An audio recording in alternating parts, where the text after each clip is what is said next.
सर्वप्रथम 2024 को तपाईहरु सबैलाई नयाँ वर्षको शुभकामना र आज म हाम्रो यहाँ जो आउनु भएको छ स्पोक्स पर्सन AICC बाट उहाँलाई निम्त्याउन चाहन्छु र उहाँलाई स्वागत गर्न चाहन्छु। उहाँको नाम छ Neeta Chakraborty, AICC spokesperson र secretary to the spokesperson हुनुहुन्छ मृगाङ्क मल्लिक। अनि SPCC प्रेसिडेन्ट श्री गोपाल छेत्रीजी हुनुहुन्छ र हामीहरूसँगै treasurer Karma Tashi Bhutia, chairman schedule tribe I.N.D.I.A Tamang र विशेष गरी नीता चक्रवर्ती जो AICC स्पोक्स पर्सन हुनुहुन्छ। उहाँ भारत जोरो नयाँ यात्रा को निम्ति आउनु भएको र पूरा सर्वस्व भारतवर्षभित्रमा मणिपुरदेखि सुरु गर्नेछौं। जनवरी 2024 को देखि चाहिँ मणिपुरदेखि सुरु गरिन्छ र यसै सन्दर्भमा उहाँ 2-4 शब्द बोल्नु आउनु भएको र yes I would like to request Nita Chakravarti to highlight the Bharat Joro Naya Yatra. Thank you so much for the kind introduction, and thanks to our Honorable BCC President for hosting us today. So, as you possibly know from the mainstream media reports, that Congress Party is going to undertake the second Bharat Joro Yatra after the first Bharat Joro Yatra being a historical event of historical significance in the current history. Our second Bharat Joro Yatra is called Bharat Joro I.N.D.I.A Yatra, and the tagline is "न्याय का हक मिलने तक." It is going to be a fight for justice, a fight for equality, a fight where we will have a commitment till such time that we achieve our goals. The objective of this press interaction, of this media interaction, is to tell you the objective of this yatra, what exactly are we fighting for, and to tell you about the route of this yatra, what the plans are, and to inform the common citizen of this country as how they can participate in this yatra, how they can support this yatra either digitally or by being a part of this particular journey. Now, in this yatra, we are talking about fighting for justice. When we speak of justice, we speak of 3 forms of justice: economic justice, social justice, and political justice. So when we talk about fighting for equal rights or equality in economic justice, what exactly do we mean? As you all know, my friends in media, that our unemployment rate has been quite high. Yes, there could have been many reasons related to COVID, related to pandemic, but even before the COVID had set in, the unemployment rate in India was a 45-year high unemployment rate. Even today when we speak, if you take the average data across the current years, you will see the rural unemployment rate and the urban unemployment rate hovering around 6 to 7% consistently. There had been a couple of better months, but in most of the cases we see very high unemployment rate. In the financial year 2022 till 2023, we saw around 11,000 small to medium-sized enterprises shutting down in India. Now we all know the SME sectors actually generate a lot of jobs. It's just not the corporate and the big business houses that generates jobs, but it's the SME sectors that has been the backbone of India's economy and has been generating jobs for our youth. But we see 11,000 SMEs shutting down only in one financial year. Now this is a matter of grave concern, and this data, my friends, I'm quoting from government sources, from government related data. These are available in government websites. However, the government is not doing enough. When we are talking about what are you doing to support the SME sector, in terms of giving them more credit, in terms of giving them better bank loans, in terms of giving them more access to technology and to infrastructure, how are we supporting the SME sector? to support the job growth, we do not get any specific, any well-defined answer. Similarly, when we talk about economic inequality, we see as how crony capitalists are getting away, and many of the business houses' loans are getting waived off by the central ruling dispensation. However, we see as how the farmers are struggling because their loans are not getting waived off. We see that in terms of farmers, in terms of unemployment rate, in terms of inflation rate, again, my friends, is hovering around 6%, which is obviously very, very high as per the Reserve Bank of India data. Now, the unemployment rate, it is stated that the unemployment rate among the youth, if you look at the graduates who are under 25, and again it's a government data, the unemployment rate is 42%. That's extremely high. If you take the World Bank report from 2022-2023, the youth unemployment rate, the overall youth unemployment rate was around 22.2%, which is higher than that stated by some of our neighboring countries. So if we do not talk about unemployment and price rise, we have seen the kind of price rise we have seen in LPG gas cylinders, in fuel, in petrol, in diesel, then we are failing as the principal opposition party in this country because we are not talking about people's concerns. We are not talking about youth's concern. This is what we need to highlight when we speak about economic inequality, and when we say economic justice, this is what we need to highlight, that we are fighting for justice, we are fighting for a more equal society, for a more inclusive society where the growth, the economic growth should not be confined to only one section of the community and one section of our business world, but has to be distributed, the wealth has to be distributed among all sections of the society. Second, we talk about social justice or social equality. Now, we all know that in society, when we look at different groups of people, for example, when we talk about gender equality, we all saw what happened to the women wrestlers who went on protesting against the BJP MP Brij Bhushan Singh. What happened to Brij Bhushan? We all saw it in cases where there had been a rape accused or even in cases where there had been a conviction, where the accused has got something to do with the ruling party, be it a BJP MLA or be it a BJP MP, there had been a strange sense of arrogance. We have seen how it happened in Bilkis Banu case, where rape and violence against women is being normalized. What happened in Bilkis Banu, if I can just refresh your memory? There was this one lady who was identified because of her religious identity, mind you. She was a victim of a hate crime. She was raped. Her 3-year-old daughter was murdered in front of her. Her family members murdered. She was raped while she was pregnant.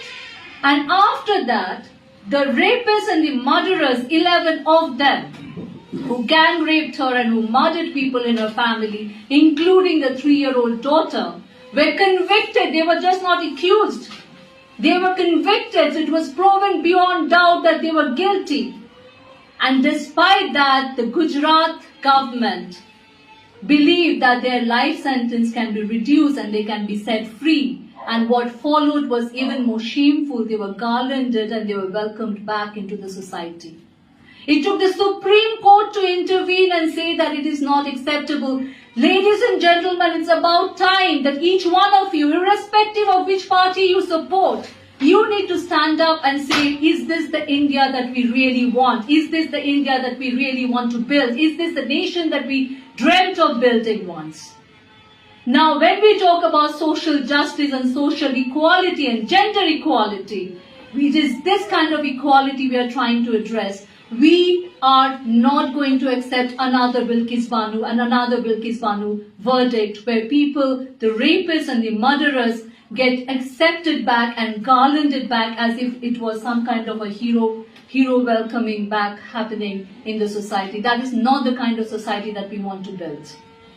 Similarly, we saw what's happening in Haryana, where we have women who are protesting and how their voices are not being heard. This is only about one section of the society. When we talk about social justice and social equality, we are also talking about the marginalized sections. I know our leader Rahul Gandhi ji had been talking about caste census. So we are talking about getting the right data. In order to build a fair society, it is very important to give equal representation to all sections of the society. Now in 2021, we were supposed to have a census which never happened. And it's 2024 and COVID is long gone, and still even in 2024, we do not know when the next census is going to happen. So, for example, when we talk about the SC, ST and OBC and other backward caste, we do not know how many of them are actually there in different government institutions. We have no way, because we haven't captured the data. In order to come up with any policy, the first step has to be data collation. Only when you have the right data, you can do some data analytics and you can form some policies. But our central government is not even taking the first step. So when we talk about having a more fair and more equal society, we want to figure out a way by which we can have a caste census and we can devise a policy by which we can ensure equal representation of all sections. Lastly, when we talk about social justice, we have to mention about the minority section. Is it not a fact that the minority, the religious minority sections always live in India with a sense of fear?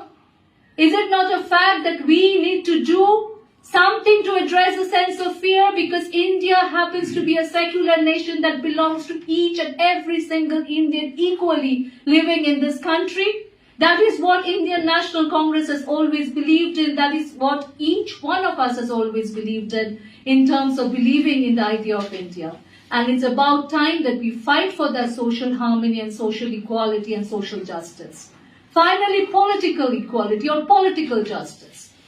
My dear friends, we all know as how institutes are getting bulldozed and are being used by a very autocratic central government who believes in over-centralization of power. So be it the usage of ED, CBI, income tax, how come 95% of the cases are targeted against opposition leaders alone?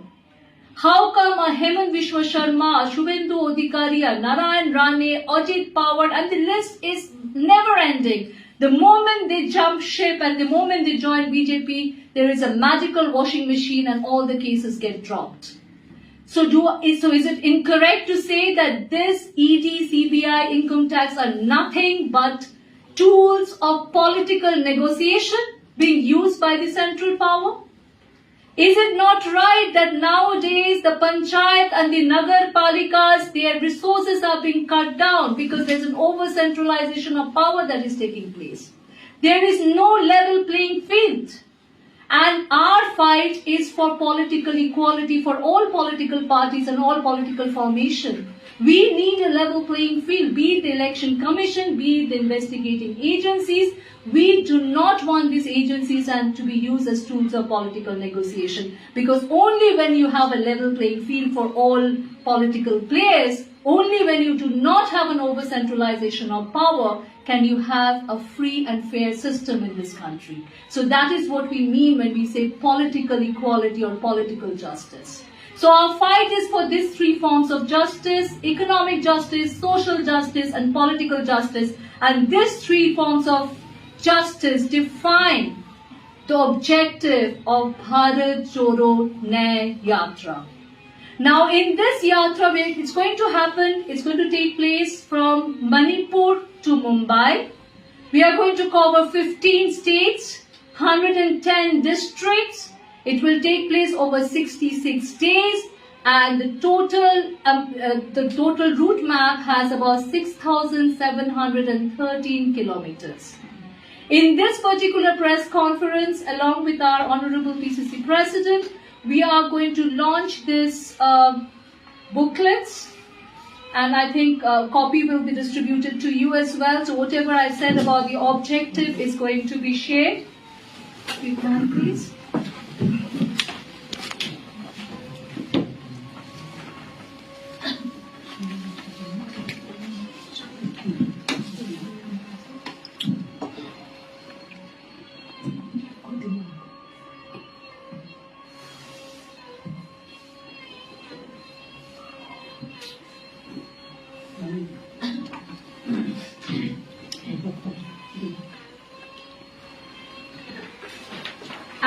it also talks about as how people can register for this yatra. So there is a website that has been given, a website link has been given. Anyone can go to this website link, which is bharatjoronayatra.com. It's given over there. And there is a number given as well, where anyone can give a missed call and can register and can be part of this yatra. In this particular website, the yatra will also be shown live. There will be a digital, digitally one can follow this yatra. So whoever is not capable of actually coming physically and being part of this yatra can follow this yatra digitally. If anyone wants to give a donation for this yatra, there's a link given for the same as well. But it's just not about donation or money. What we really need is a participation. This yatra is not happening like Bharat Joro Yatra, the first version. We are not using the Congress flag. We are using the India flag in this yatra. We are inviting all parties in the India formation, the India Alliance formation, to be part of this yatra as well. And not only the political people, we are inviting all citizens, normal citizens, to be part from different walks of life. If you believe in equality, if you believe that we need to be a more inclusive society, be it in terms of economics, be it in terms of society, then please come and join this yatra and be a part of this fight for social, economic and political justice. मेरो प्रश्न एउटा तपाईले मेरो दुईटा प्रश्न छ है first प्रश्न चाहिँ सिक्किममा देशभरि लोकसभा इलेक्सन सँगै विधानसभा इलेक्सन पनि छ नि त है त्यही कारण सिक्किमको लागि यो दोहोरो महत्वपूर्ण छ यस्तो अवस्थामा तपाईलाई लाग्दैन कि यो यात्रा कहीं न कहीं सिक्किमलाई पनि छोएर गएको भए राम्रो हुन्थ्यो जस्तो लाग्दैन एटलिस्ट तपाईको पार्टीको लागि अस्ति तपाईको 4 तारिख हाम्रो तल मिटिङ थियो म नि एटेन्ड गरे र विशेष गरेर अलिकति हामीलाई बाटोको पनि प्रब्लम भइरहेको छ किनभने यो बाटोको पनि प्रब्लम थियो र रुट म्याप बनाउँदाखेरि चाहिँ किनभने समय एकदमै कम्ती हुँदा र ठुल्ठुलो राज्यहरूलाई पनि त्यसलाई समेटेर जानु हुँदा र अलिकति बाटोको प्रब्लमले गर्दाखेरि पनि हामीले नेक्स्ट टाइम राहुल साहब सिक्किम भिजिट गर्ने नै उहाँको तपाईलाई यो बाहना जस्तो मात्र लागेन सिक्किमलाई नेग्लेक्ट गरे जस्तो लागेन त्यसमा कुरा चाहिँ हाम्रो भयो त्यहाँनिर तर त्यो अलिकति ठुलो राज्यहरूलाई नै अहिले प्राथमिकता दिँदैछ किनभने सर्ट टाइम छ टाइम हुँदा जस्तै त्रिपुरालाई पनि परेन त्यस पाराले आउँदाखेरि कतिवटा कुरा हामीले अन्डरस्ट्यान्डिङमा नि गऱ्यौँ र अब यो यात्रा सँगसँगै चुनाव अगाडि सायद राहुल साहब एकपल्ट सिक्किम आउने सम्भावना छ अच्छा मेरो दोस्रो प्रश्न है सिक्किममा अहिले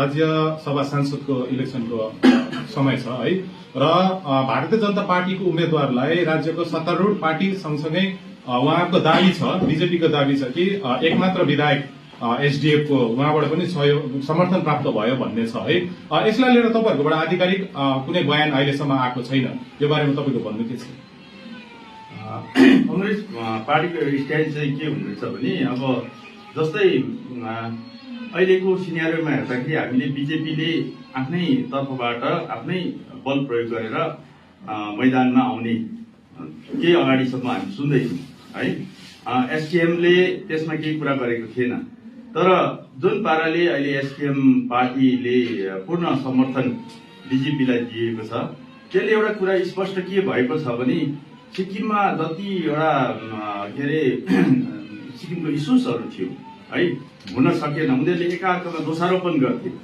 भने आज त्यो दोषारोपण जस्तै एलटी सिट भयो तपाईको नेपाली सिटको जुन कुरा उठिरहेको थियो र सीबीआईको कुराहरू जुन हुँदाखेरि चाहिँ एकाअर्कामा उहाँले दोषारोपण गर्दै थियो किनभने बीजेपीले एसकेएम लाउँदै थियो एसकेएमले बीजेपी लाउँदै थियो तर अहिले योले चाहिँ के स्पष्ट गर्यो डिपी लेप्चाज्यूले नामाङ्कन गर्नुभयो र एसकेएमले समर्थन दिँदा चाहिँ उहाँहरू एउटै पैसाको दुईटा पाटा हामीले देख्यौँ किनभने उहाँहरूको अन्डरस्ट्यान्डिङमा गेम भइरहेको छ र सिक्किममा अहिलेसम्म जस्तै लिएर तपाईँले फाइनेन्सियल बिल 2023 आयो यसमा बिल आएर जुन पाराले सिक्किमलाई घाटा भयो त्यसमा बीजेपी र एसकेएम बराबरीको उनीहरूको मिलीभगत छ उनीहरूले एकपट्टि रोएको जस्तो एकजनाले एउटाले कुटेको जस्तो मात्रै गरेर एउटा नाटक देख्यौँ अब सिक्किमे जनताले बुझ्नुपर्छ बिजेपी र एसकेएमको यहाँ ठुलो नाटक र षड्यन्त्र भइरहेको छ र उनीहरूको दुईटै मिलीभगतमा चाहिँ उहाँले 371F लाई चाहिँ धक्का पुर्याउने काम गरिरहेको छ अहिले र यसको यो कुरालाई अब चाहिँ जनताले बुझ्नुपर्छ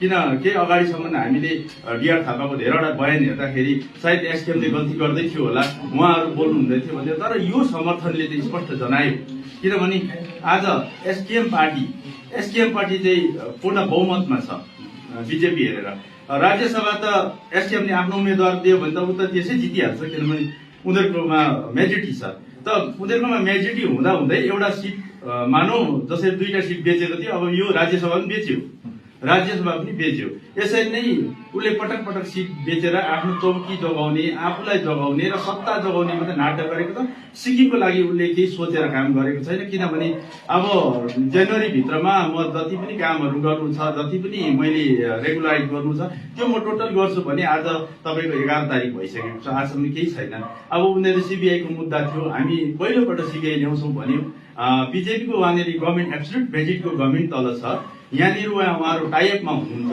र टाइअपमा हुँदाखेरि एब्सोल्युट गभर्नमेन्ट तल हुँदाखेरि उहाँहरूको खालि नाटकबाजी मात्रै हुन्छ एकाअर्कालाई सपोर्ट गरिरहने त्यो खालको नाटकबाजी मात्रै भएर न सीबीआईको मुद्दा भयो न एलटी सिटको भयो न नेपाली उयसको भयो यो कुनै कुराहरू हुने अब यो सरकारबाट यो बीजेपी र एसकेएमको मिलीभगत सरकारबाट हुनेवाला केही छैन यो सिक्किमे जनताले चाहिँ प्रष्ट बुझ्नुपर्छ अब पनि सिक्किमे जनताले बुझ्न सकेन भने सिक्किमे जनताले भविष्यमा गएर सिर्फ धोका खान्छ तर पस्ताउनुदेखि अरू कुरा केही हुँदैन जस्तो कांग्रेस पार्टीको रोल के हुन्छ त कांग्रेस पार्टीको त्यसमा अब राज्यसभामा अब 2टा दलहरू अब सरकारमा छन् है दुईपट्टिको उनीहरूको विधायकहरू छन् है कांग्रेस पार्टीको एउटा स्ट्यान्ड चाहिँ के थियो भने यदि एसकेएम पार्टीले चाहिँ उनीहरू मिलीभगतमा थिएन र उता उनीहरूले के अरे उनीहरू चाहिँ आफ्नो स्ट्यान्ड लिएर काम गरेको थियो भने एसकेएम पार्टीले आज डीटी लेप्चालाई समर्थन गर्ने थिएन उसले आफ्नै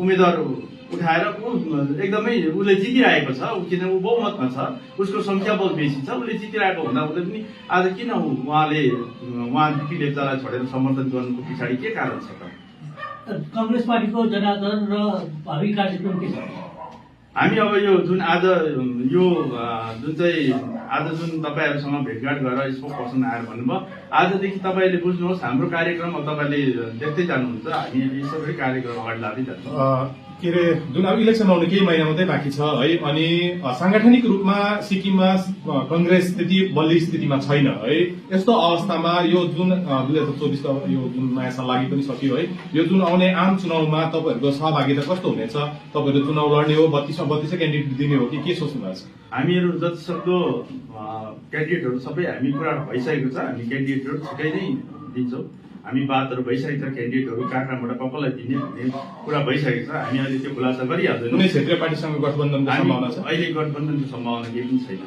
कांग्रेसको आफ्नै स्ट्यान्डमा आफै लड्नेछ